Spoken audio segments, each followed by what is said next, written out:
Are you a man looking for an intensive program to help you overcome your sexually addictive behaviors? Gateway to Freedom is your answer. Gateway to Freedom is a 3-day intensive workshop for men seeking to overcome sexually addictive behaviors. Whether married, single, or divorced, Gateway to Freedom will help men regain hope for a new life of purity and real contentment. The workshop is conducted by experts in the field of sexual addiction recovery. Your experts have over 35 years of combined experience. Read testimonials of workshop alumni at gatewaymen.com. Get all the info and register online at gatewaymen.com or call 1-800-49-PURITY. Hi, my name is Jonathan, and I'm the founder of the Gateway to Freedom Workshop. I want to personally invite you to be part of our next intensive coming up December 5th through the 7th. So call us today at 1-800-49-PURITY or visit gatewaymen.com.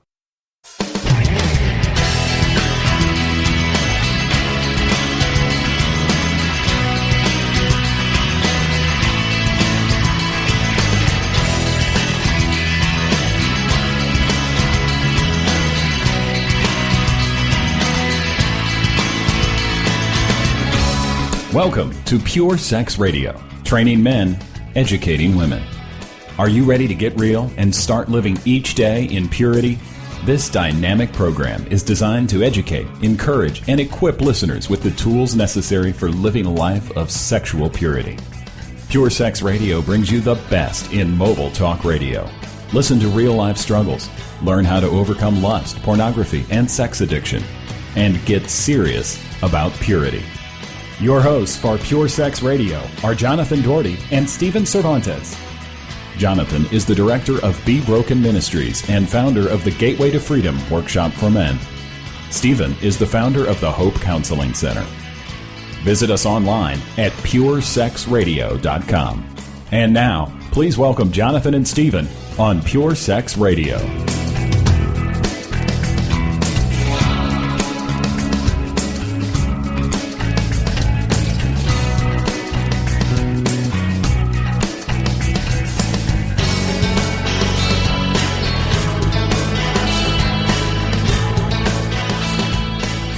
Good day, radio listeners. Welcome to this week's edition of the Pure Sex Radio broadcast. We're glad to have you here with us. My name is Jonathan, and I've got Stephen here this morning. How are you doing, Stephen? I am blessed by our mighty God, and I thank Him for another day of life. That's awesome. Well, we are hoping you are enjoying a nice Thanksgiving season. It's always a good time of year just to reflect and remember that we do have a good God who is gracious to us. And listen, no matter what we've been through this last year, it does not change His goodness. And so I pray that you would really be able to sense that during this holiday season, despite the fact that sometimes when we're with family, that brings up a lot of our old junk and things like that. But still, we're hoping that you will be able to really enjoy a season of Thanksgiving. So, Stephen, I'm going to pass it off to you and let you share with our listeners if you can find what you're looking for. But Stephen's like rifling through all of his away. He's looking through all okay, I got it now. We're going to talk about 9 lies that we hear that have been repeated that may be wrestling around in your system, hindering you. So number 1, I thought I was right. I thought my thinking was the right thinking. Now, are we saying this in the context of recovery? Are we saying this in general in terms of like a person who's seeking to grow? And then these are lies that they might believe that would stunt them, or? I don't know. I wrote them down about 2 or 3 weeks ago. I can't remember. But they're 9 lies, and you're going to put the application in place. Okay, this is talk radio live. Since our ministry is really geared toward guys who are struggling with sexual brokenness and wives who are... Well, you make that application. Yeah. I'm just going to talk in general, okay? And then you want to specify sexual good. Okay. I have this fear that I would believe this thing all my life, and I got to the end and it was wrong. I don't know if you've ever had that thought, but it's like, how do successful people become successful? They must have better thinking or different thinking or doing something. And so I'm always thinking, I have to be careful because I think when we're young and we put stuff together and then we ride on it the rest of our life, some of the things that we were thinking wasn't right thinking and it hinders us. But in a moment of intensity and I'm challenged, I'll stand up and fight. I want to be right. I'll tell you why it's right. And I would say this is how a person becomes closed-minded. Now, this doesn't mean we don't think. I mean, my dad used to always say it's important to have an open mind, but make sure your brain doesn't fall out. That kind of thing. But I think what I'm hearing in this lie of saying I thought I was right is essentially saying I bought into thinking that was actually wrong, but I thought I was right. Yes, and my childhood thinking, the best thinking at the time. But come on, if you're still thinking like you did at 8, you know what I mean, and you're 50, something's wrong. Some things have to fall away. And one of our recent program where you said I went deeper inside myself and I retooled to some better thinking. Mm-hmm.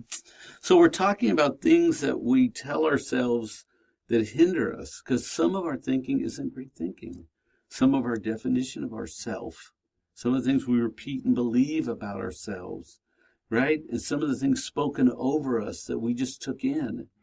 That's right. That's what they said. That must be true. And that's how I think I would couch this whole conversation is these are lies that stunt growth. That's good. Because if you're thinking like this idea, I thought I was right. If you do stay stuck in 8-year-old or 10-year-old or 12-year-old thinking, right, then your growth has stopped at that point. Mm-hmm. So if you are going to continue to, pound on the table and say, no, this is the way it is, but it's 10-year-old thinking coming out, mm-hmm. then you have essentially locked yourself into that place that says, I'm only a 10-year-old. I'm only a 10-year-old in my thought processes. So number 2, well, I thought I could fix it alone. I'll just do it myself. I'll do it by myself. I'll do it in myself. I don't need anybody else. I've been running this little operation, me, all along. I can take care of me. I'm fine. Now, this one's a lie, you said? I can do it alone. The reason I'm saying that is because I think this one, there's probably a lot of wives out there that are like, if they're near their husbands, they're like elbowing them right now. Because I think a lot of guys especially, we have this sort of Lone Ranger mentality. Yes. And, I mean, who do we really hold up on a pedestal? It's the, Rambo and John McClane from the Die Hard movie. Essentially an individual that can conquer it all. And so I think sometimes we have this idea in our minds that we're that guy. I can fix it all alone. I think of this too, one of the things that I think about this is I think about, now it's changed in recent years with all the GPS devices, but I remember growing up when you did not have GPS devices in your car. And so if you got lost driving around, you had one of two choices. You could either pull over and find somebody to ask, or you could just keep driving around in circles. And a lot of men put a lot of miles on their cars. I know my dad put a lot of miles on the car that were just because I can fix it. I can find it alone. I can make my way alone. Hey, I remembered where the list comes from. Oh, good. Okay. Isn't that nice? Right in the middle of the show. Struggling men who do not connect well. Mm. So I've just made little notes as I've gone along. And men that don't do well in relationships. Mm-hmm. Right? And someone says, hey, I want to tell you this. I've read this thing or have a new idea. And you go, no, I'm fine. I'm thinking right. I don't need to hear your input. Yeah. I'm fine. Or I'll just do it alone. Nobody can help me. I can just do this alone. You don't have to tell anybody. Just do it alone. You're fine. So that's number 2. I thought I could fix it alone. These are struggling men who do not connect well and the lies they tell themselves. Mm-hmm. So I thought, number 3, I thought I could just stay to myself. Been a loner, doing just fine. Work alone, think alone, sit alone, live alone, people around me. I'll just stay to myself. Nobody needs to know me. I can stay to myself. Staying to myself is fine. I never really fit in that well. I've been alone a lot. I can just stay to myself. And this, I think, is where some of that other delusional thinking comes from. I'm convinced, because I think my own history is a testimony to this, in the sense that I never developed really insightful thinking or decision-making when I was living in isolation.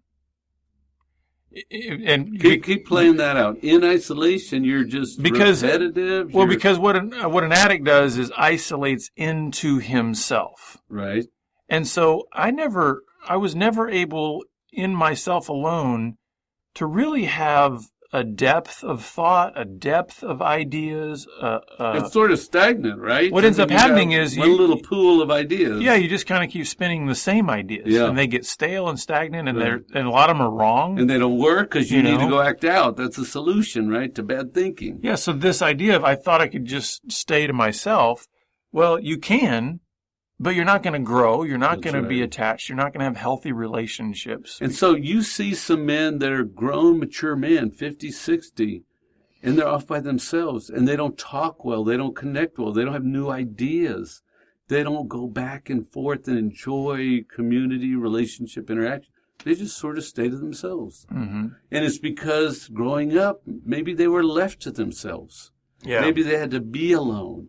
But then, remember, you can be running around with some bad thinking that's hindering you from really your full design and your fullness of what God has for you.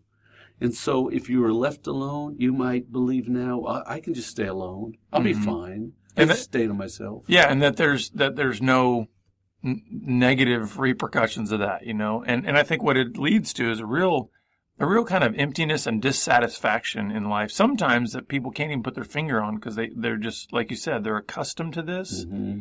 And so that's also part of kind of that stunting, that growth stunting, is they can't grow as a person if they're staying alone. Now, this is funny wording on number 4, but I try to capture what they said, okay? I thought I must never open up.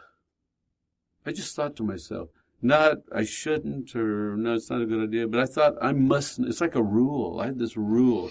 I thought I must never open up to someone else.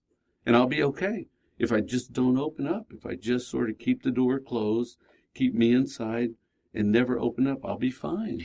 And as we're going through this list, I'm seeing that so much of this probably was taught or modeled in childhood. Because I'm as soon as you said that, I thought, that's what you learn from a closed dad, an emotionally closed and distant dad, who doesn't talk about subjects like sexuality or, struggles, share life, feelings failings, or that. So here's a little 5-year-old that's in this environment that says, Dad never opens up. Mm-hmm. I mean, he talks about the car, he talks about his work sometimes, and then he just complains. And so it's like, so that thinking that it really, I would even say it becomes a belief, right, that I must never open up. And there's all kinds of things that we could say become problematic about that, because it's kind of like especially if you've been wounded, then what happens to a wound that is not cleaned but closes? It gets infected. Right. It creates much more problems. And so these guys that don't, believe I must never open up, they're probably carrying a lot of sores on their soul and sores on their minds. But it also means you're never going to get known, and your problems are not going to be worked through. You sort of finish developing. You don't. There's no more growth. You just haven't fallen over dead yet, but you're not growing. You're not really alive. And that's a frustration then for people who are seeking to be in relationship with that person, is they sense, I get a feeling that I kind of have an idea of most or some of who you are, but there just feels like there's walls here. Women will come in and say, well, when we were dating, he didn't talk much, but I thought he was being really thoughtful and letting me talk. So I just talked and talked and talked. And then we got married, and I said, okay, now you talk. And he goes, nope, don't talk, dear. You just keep talking. And it's like, what? I didn't know. I thought he was being nice. Yeah. No, I just don't open up. I have a rule that says I must never. So number 5, these are bad teachings from parents that are struggling and can't teach you healthy things. These are 9 lies that we picked up and run in our program.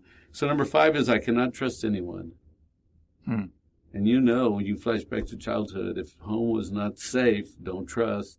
If you tried to open up and you got punished, don't trust. If you let somebody in, I must never trust anyone. And then I'll be okay. So I just keep the guard up and I keep it thick and don't let anyone in. I don't trust anyone.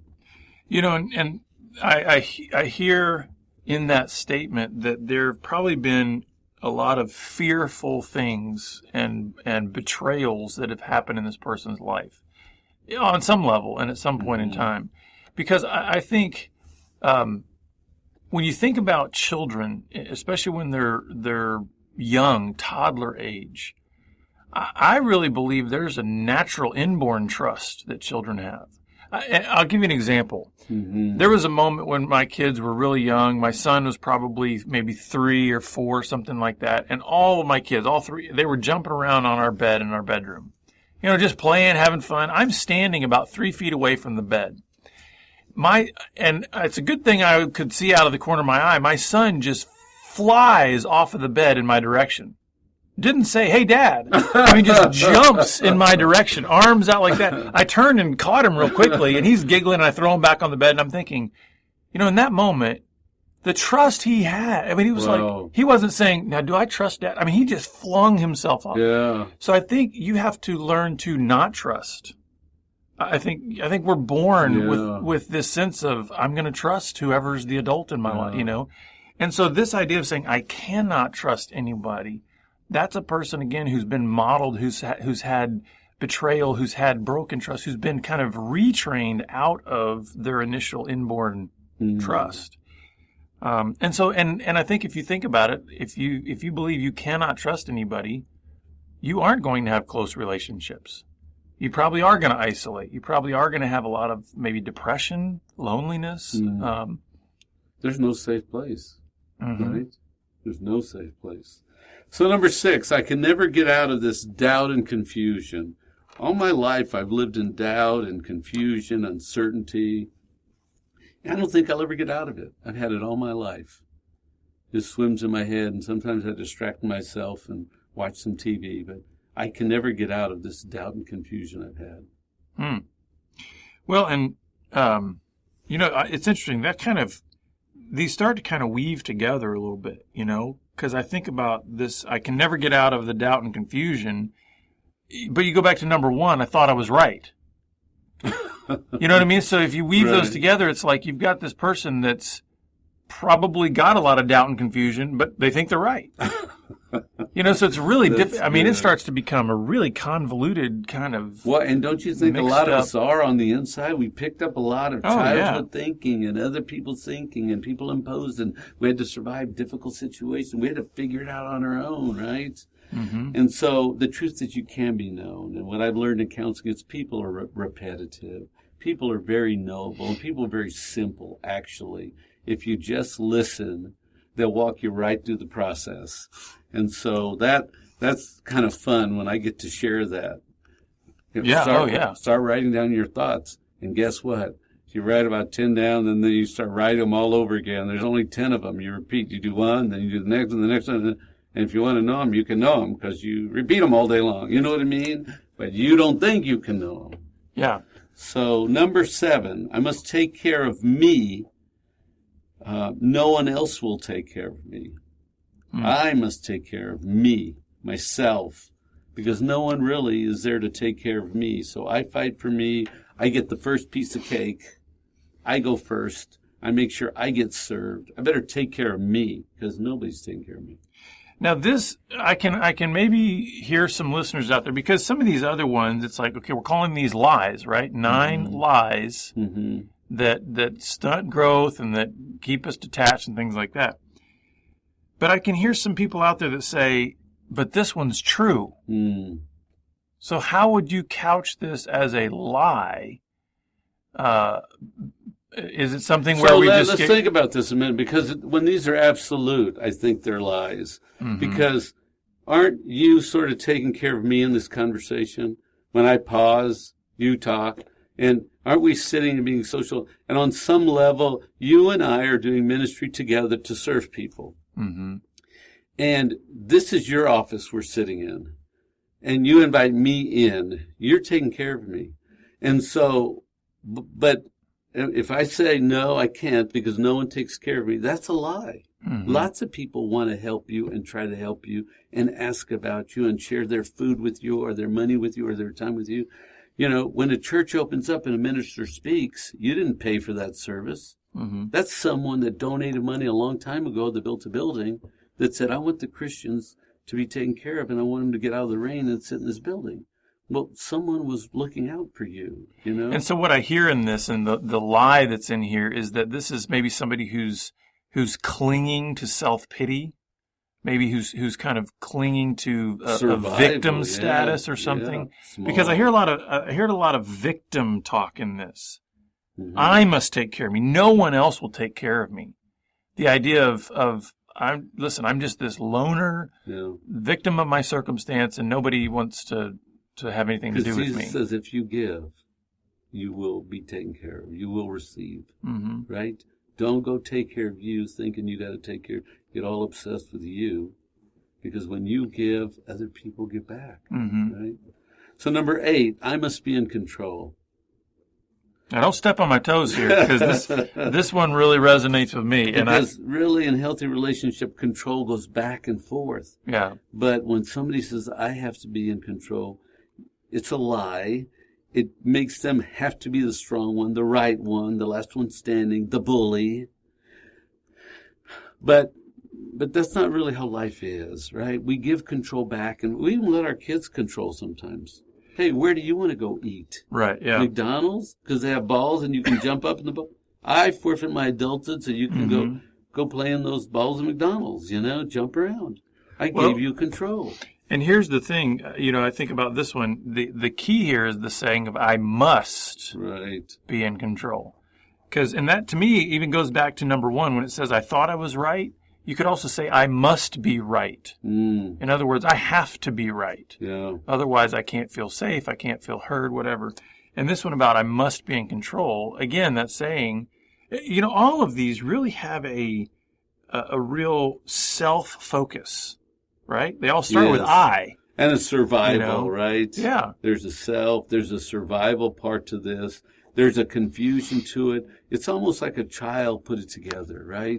Because it's lacking in maturity. There's some depth that's not here. And so the truth is, how much do you really control? Yeah. Can you control your own health? Can you control much around you? Sorry. Well, let's get to number 9, because I actually want to go back, as we've been going through this, I want to go back through and actually provide something that might be the counter-truth to these rather than just the lies. I mean, the lies help us maybe gauge where we're at, but our listeners might benefit from getting some ideas on, what's the counter-truth to these ideas? So number 9 is I don't deserve forgiveness. If people really knew how unworthy and stupid and selfish the things I've done, the secrets, the dark places, I don't deserve to be forgiven. Maybe you do, but you don't really know what I've done. I don't deserve forgiveness. Yeah, and that's a real shame talk. That's real. Yes. Those are like shame tapes that are totally contrary to the gospel, but it's still, there's a lot of shame in that, of saying, and the shame locks us in that prison of our brokenness, because the shame just keeps circling through our minds all the things in which we've missed the mark, where we've fallen short, so that we truly believe we are like a less than human. Okay. So I'm going to be the guy that's stunted, and you tell me the truth then. Well, go ahead. I thought that I was loving my wife the right way. I thought I was right. And I kept the pain to myself. I thought I was right. Well, and I would say that, so to me, the counter-truth is saying, there are more ideas than just what you've had. There are more ways to engage your wife than just what you've thought. There are more practices that you can have that will enrich your relationship with her than just what you've thought.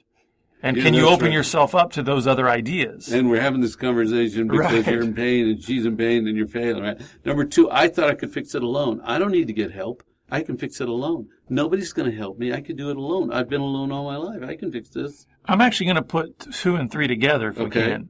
So, because the next one is I thought I could just stay to myself. So this idea of I could fix it alone, I can stay to myself. And listen, it's not an optional thing. We need community if we are going to thrive as human beings. And I believe this isn't even just a spiritual thing. I mean, in terms of like a Christian thing. I believe this is a human thing. That we need community in order to thrive, not just survive, but to thrive as human beings. So we need help. You know, your car breaks down, your health goes south. We need help. We're weak, but we also need community for fellowship and growth and intimacy and love and nurture and all of that. Yeah, we need. Hey, I thought I must never open up to anyone because I saw the pain of that. I must never open up and I'll be just fine. If I don't open up, if I avoid that whole emotional open up thing, I'll be fine. And I believe the counter truth to that is that we were made to be known. And so what that means is we need safe places in our life to be known. See, where I think people get in trouble on this one is they say I must never open up because they probably don't have any safe places to open up in their life, or they think they don't have any safe places to open up. And so they think it's an either or in the sense of either I remain completely closed in all environments, or I must open up in all environments. Or, hey, and number 5, I can't trust anyone. What are you saying here? I don't trust. I'm not going to open up because when I do, I'm going to get hurt. I don't trust. And that's just it. I think we have to start. I believe the counter truth to this is we start with our trust in God. He's the one who knows us perfect. I mean, he knows all of your junk. He knows all of your sin. He knows all of it, and he still says, while you were still a sinner, Christ died for you. He said, while you were in that state, I wanted you. I chose you. I looked at you in all of your brokenness and said, I want you in my family. I want to adopt you into my family. Amen. I'm in. I'll take it. And I believe we can start by engaging a little bit of trust there to say, if the God of the universe thinks of me that way, then maybe I can open myself up first to him, and then maybe I can dip my toe out into some of these safe places, like maybe a church environment, maybe a small group, maybe a support group, and start to trust some other people. Look, I've lived in doubt, self-doubt, doubt and confusion all my life, and I can never get out of this. This is just how I've been. It's how I'm going to die. And I believe the counter-truth to that is saying that there is truth out there. And I put it together with truth and grace. And we need connection with people and ideas that are full of truth and grace. And I believe the best way to start there is the Word of God. We're told the truth there. We're told that it's okay. If we're afraid, he says we can trust him. If we are angry, we can pour that out to him. And we need truth and grace in order to combat those doubts and confusion. And I have to take care of myself. I have to be in control. I'm going to put these last 3 together. I have to take care of myself, not let anybody else get close. I have to be in control. I have to be protective because I have a dark side. And if people really knew it, they would not accept me or forgive me or like me. So I'm just going to take care of me in a very strong way because I don't like the alternative. And I would say to that, so the idea of I got to take care of me. Well, listen, there's about 38 or 40 what we call one another verses in the New Testament. Meaning love one another, pray for one another, serve one another, care for one. And so if you say, I must take care of me, nobody's going to help. Well, guess what? It's interesting what happens when you start caring for others. When you go to a soup kitchen, when you go to the food bank, when you go and you just serve others without an agenda, it's amazing the blessings that come back on you. And you start realizing there's mutual care that can happen when you will just take the initiative to step out and start caring for others. Also, about the idea of I must be in control. Listen, the longer I live, the more I realize I'm not in control of anything. So I live by faith, and we want to engage fellowship so that we, like you said, we kind of share control, like in a relationship. And then finally, I don't deserve forgiveness. Guess what? The God of the universe said you are worthy of forgiving by going to the cross. He gave us grace. And so we need to rest in that grace. And I'm sorry we had to blow through this. Listeners, but hopefully at least this starts getting you thinking about maybe some of the lies that maybe you're even embracing and some of the things that you might be able to start giving up for living in the truth so that you can better connect and grow in your faith and in your relationships. We're glad you've been with us here this week, and we look forward to having you back again next week on the Pure Sex Radio broadcast. Pure Sex Radio is paid for by Be Broken Ministries. Visit us online at puresexradio.com.